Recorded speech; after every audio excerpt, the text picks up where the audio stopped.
ఓం సాయిరామ్. శ్రీ సచిదానంద సమర్థ సద్గురు సాయినాథ్ మహారాజుకి జై. మన సాయి కుటుంబ సభ్యులందరికీ నమస్కారం అండి. ఎలా ఉన్నారు, ఏం చేస్తున్నారు? మీరందరూ కూడా సంతోషంగా, క్షేమంగా, ఆరోగ్యంగా ఉండాలని, సాయినాథుని యొక్క ఆశీస్సులు మనపై ఎప్పుడు ఉండాలని మనస్ఫూర్తిగా ఆ సాయిని వేడుకుంటూ ఈరోజు వీడియోను మొదలు పెడుతున్నాను. ఇక ముందుగా అందరికీ కూడా గురువార శుభాకాంక్షలు అండి. అందరూ కూడా బాబాగారు పూజ చేసుకున్నారని అనుకుంటున్నాను. మనందరికీ కూడా ఆ సాయి అనుగ్రహం ఎప్పుడూ ఉండాలని మనస్ఫూర్తిగా ఆ సాయిని మరొక్కసారి వేడుకుంటూ ఈరోజు బాబాగారి సందేశం ఏమిటి అంటే, ఈ గురువారం రోజున నీ సాయి నీతో మాట్లాడాలని ఆశగా వస్తున్నాడు. ఈ సాయిని ఆహ్వానించి సాయి మాటలను ఆలకించి మనసును ప్రశాంతంగా ఉంచుకోమని బాబాగారు అంటున్నారు. మరి ఈ సందేశంలో ఉన్నటువంటి పరమార్థం ఏమిటి, బాబాగారు మనకు బోధించేటటువంటి మంచి విషయాల గురించి తప్పకుండా తెలుసుకుందాం. అంతకన్నా ముందు మన ఛానల్ను కొత్తగా ఎవరైనా చూస్తున్నట్లయితే ఛానల్ను సబ్స్క్రైబ్ చేసుకొని, వీడియో కనుక నచ్చినట్లయితే తప్పకుండా లైక్ చేసి సపోర్ట్ చేయండి ఫ్రెండ్స్. ఇక బాబాగారి సందేశం గురించి తెలుసుకుందాం. బాబా, తండ్రి సాయినాథ, నా జీవితానికి సర్వం నీవే, సకలం నీవే, ఆది నీవే, ఆంతర్యం నీవే, విద్యా బుద్ధులు నీవే, వివేకం నీవే. ఈ జీవన ప్రయాణంలో నేను చేసేటటువంటి యుద్ధానికి విలయం నీవే, ప్రళయం నీవే, శాంతం నీవే, నా సర్వగుణాలకు అధిపతివి కూడా నీవే తండ్రి. సాయి, నువ్వు పోసినటువంటి ఈ ప్రాణమే నిన్ను ప్రాణంగా పూజిస్తూ ఉంటే ఎందుకు పలకడం లేదయ్యా? సాయి, నాకు జరిగినటువంటి ప్రతి అవమానాన్ని దిగమింగుతూ నేను ఎంతో చక్కగా నాకు నేను ధైర్యాన్ని చెప్పుకుంటూ నడుస్తున్నాను. కాలం కలిసి రానటువంటి ఈ జీవితాన్ని ప్రతి అవమానానికి గురయ్యే విధంగా నేను ఎంత దుఃఖిస్తున్నానో నీకు కూడా తెలుసు. అయితే నువ్వు తప్పకుండా సమాధానం చెప్పాలి. కరుణాసాగర సాయి, నీవు ప్రతిరోజు కూడా నా బాధలను, సమస్యలను చూస్తూనే ఉన్నావు. నా ప్రార్థన కూడా ఆలకిస్తూ ఉంటున్నావు. నేను కాదనడం లేదు. కానీ ఎందుకు నాకు ఈ విధంగా ప్రశ్నార్థకమైనటువంటి జీవితాన్ని ఇచ్చావు బాబా? చూడు, నువ్వు ఈ సమస్యల నుండి ఎక్కడికి పారిపోనక్కర్లేదు. నేను నీకు తోడుగా ఉన్నంత వరకు నీకు ఎలాంటి ప్రమాదం ఉండదని ఎన్నోసార్లు చెప్తూనే ఉన్నానుగా. భగవంతుని కార్యం అనుకుంటూ ప్రతిదీ కూడా ఈ బాబాపై భారం వేసి నిర్భయంగా ఉండు అని ఎన్నోసార్లు చెప్తూనే ఉన్నానుగా. కొన్ని ఆలోచనలతో ఎందుకు సతమతమవుతూ ఉంటున్నావు? భయాందోళనతో నిన్ను నువ్వే ఎక్కువగా నిరాశపరుచుకుంటూ ఉంటున్నావు. లోపల ఎంత దుఃఖిస్తున్నావో నాకు తెలియదనుకుంటున్నావా? నువ్వు ఎవరి దగ్గరైనా దాచివచ్చేమో కానీ నీ తండ్రి, నీ సాయి వద్ద మాత్రం ఏదీ దాచిపెట్టలేవు. నువ్వేంటో, నీ మనసేమిటో నీ తండ్రి అయినటువంటి నీ సాయికి తెలుసు. నీ మంచి మనసుకు ఎప్పుడూ మంచే జరుగుతుందే తప్ప ఎలాంటి కీడు జరగదు. ఆలస్యం జరిగినా సరే నువ్వు బాధపడనవసరం లేదు. నీ గురించి ఎవ్వరికీ కూడా సంజాయిషీలు ఇవ్వనవసరం లేదు. ఎవరి ముందు తల వంచుకునేటటువంటి పరిస్థితిని ఈ బాబా నీకు తీసుకురాడు. అలా రానివ్వడు. నువ్వు ఎవరికి భయపడవలసినటువంటి అవసరమే లేదు. నీ సాయి తండ్రి నీతో ఎప్పుడు ఉంటాడుగా. జీవితంలో కొన్ని చేదు రోజులు తప్పకుండా వస్తాయి. అవి ఎలాంటివి అంటే, నువ్వు ఎలాంటి తప్పు చేయకపోయినా కొన్ని బాధలను తప్పకుండా నువ్వు భరించవలసి ఉంటుంది.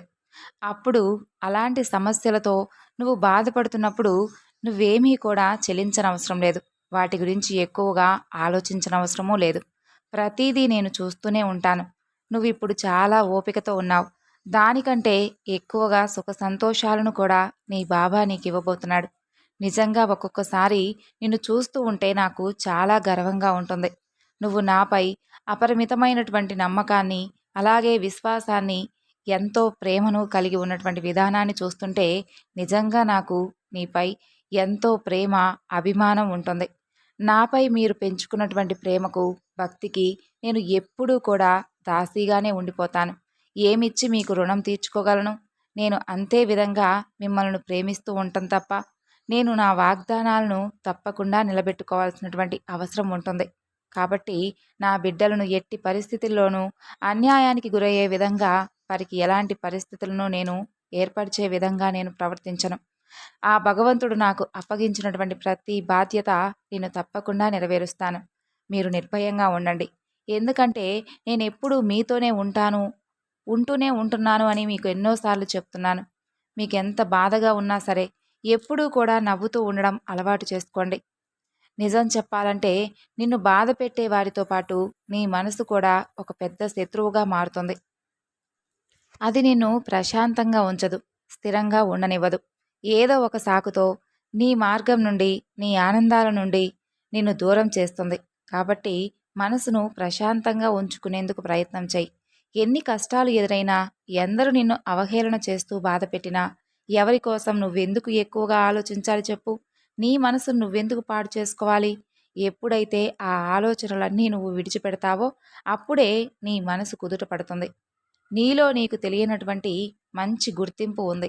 దానిని బయటపెట్టు. తప్పకుండా నువ్వు విజయాన్ని సాధిస్తావు. అంతేకాని ఎవరో నిన్ను చూసి ఎగతాళి చేస్తారనో నువ్వు ముందే ఎలా నిర్ణయించుకుంటావు చెప్పు? అలాగే నిన్ను నువ్వు ఎందుకు తక్కువ చేసుకోవాలి? మొదట నీలో ఉన్నటువంటి ప్రతిభను నువ్వు గుర్తించు. నీలో ధైర్యాన్ని కోల్పోవద్దు. అది నీకు సరిపోతుందా కాదా? దానివలన నన్నెవరైనా ఏమైనా అనుకుంటారా? అంటారా? ఎగతాళి చేస్తారా?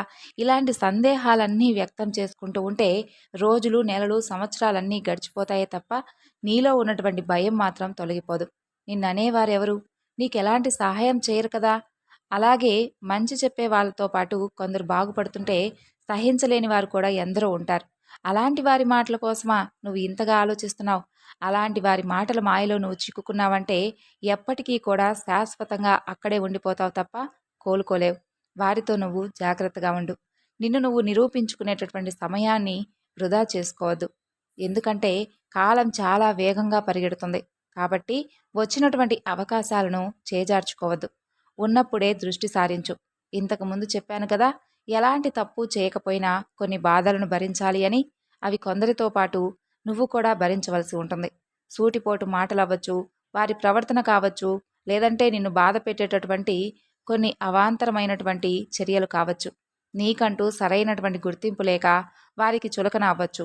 కాబట్టి అలాంటి వాటన్నిటినీ కూడా నువ్వు ఆలోచిస్తూ బాధతో సమయాన్ని వృధా చేయడం కన్నా అలాంటి వారికి తగినటువంటి బహుమతి నీ గుర్తింపుతోనే ఇవ్వాలి. అలా నువ్వు ఇవ్వాలంటే నిన్ను నువ్వు తక్కువ చేసుకోవద్దు, భయపడవద్దు. విజయవంతంగా నువ్వు అనుకున్నటువంటి పనిలో విజయం పొందుతావు. నువ్వు ఏదైతే మొదలు పెడతావో నీకు ఒకేసారి లాభాన్ని నేను ఇవ్వలేకపోయినా ముందు ముందు రోజుల్లో నీకు అతి పెద్ద మనుగడగా మారి నీ కుటుంబాన్ని చక్కగా నిలబెడుతుంది. కాబట్టి ఈ బాబాపై నమ్మకాన్ని ఉంచు. ఈ సాయి మాటలను కొట్టిపారేయవద్దు. నాపై నమ్మకాన్ని ఉంచి నీ ప్రయత్నాన్ని నువ్వు మొదలుపెట్టు. నీ కోరిక తప్పకుండా నెరవేరుతుంది. ఇక బాధపడవద్దు. నేను నిన్ను ఎప్పటికీ కూడా ఒంటరిగా విడిచిపెట్టను. నేను నీ ముందే వెళుతూ ఉంటాను. నీ పక్కనే ఉండి అన్నీ చూస్తూ ఉంటాను. ఎప్పుడు ఏ క్షణంలో అయినా సరే, ఎలాంటి పరిస్థితి ఎదురైనా సరే నేను నీతోనే ఉంటానని మరొకసారి ప్రమాణం చేస్తున్నాను. కేవలం నాకు నమ్మకాన్ని మాత్రమే ఇవ్వు. నువ్వు పడిపోతావనుకుంటే నేను నీకు మద్దతుగా నా చేతులు చాచే ఉంచుతాను. అయితే ఒక మాట ఇవ్వు. నువ్వు ఉన్న చోటే కదలకుండా కూర్చొని కోరికలు తీరాలి అంటే మాత్రం తీరవు. నీ ప్రయత్నం నువ్వు తప్పకుండా చేస్తూ ఉండాలి. నీ ప్రయత్నంతో నా అనుగ్రహం నీకు తప్పకుండా తోడవుతుంది. త్వరలోనే షిరిడీ యాత్ర చేసేటటువంటి ఒక అద్భుతమైనటువంటి ఆనందకరమైనటువంటి రోజులు కూడా రాబోతున్నాయి. శీఘ్ర ఫలితాన్ని నీకు కలిగేలా చేస్తాను. నేను నీకు ఇవ్వబోయేటటువంటి బహుమతి నువ్వస్సలు ఊహించి ఉండవు. కేవలం కొన్నంటే కొన్ని రోజులు ఆగి చూడు. నేనిచ్చేటటువంటి బహుమతిని చూసి నువ్వు చాలా ఆనందిస్తావు. చీకటి తర్వాత వచ్చే వెలుతురు చాలా ఆనందాన్ని ఇచ్చినట్లుగా కష్టాల తర్వాత వచ్చే సుఖాలు కూడా ఎంతో సంతోషాన్ని కలిగిస్తాయి అని నువ్వు అనుకునేలా చేస్తాను. నీ జీవితం ఎలా ఉందో తెలుసా?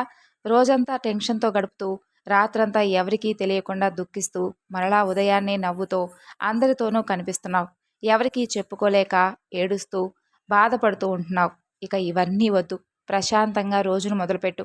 నువ్వు అనుకున్నటువంటి లక్ష్యంపై దృష్టి పెట్టు. దానికి తగినటువంటి విజయాన్ని ఈ బాబా నీకు పరిచయం చేస్తాడు. సంతోషంగా ఉండండి. సో విన్నారు కదండి ఈరోజు బాబా గారి సందేశం. ఈ సందేశం మీ అందరికీ నచ్చింది అనుకుంటున్నాను. నచ్చితే తప్పకుండా మరికొంతమందికి షేర్ చేయండి. మరొక చక్కని బాబా గారి సందేశంతో మరలా కలుసుకుందాం. అంతవరకు నమస్కారం. ఓం సాయిరామ్. సర్వే జనా సుఖినో భవంతు.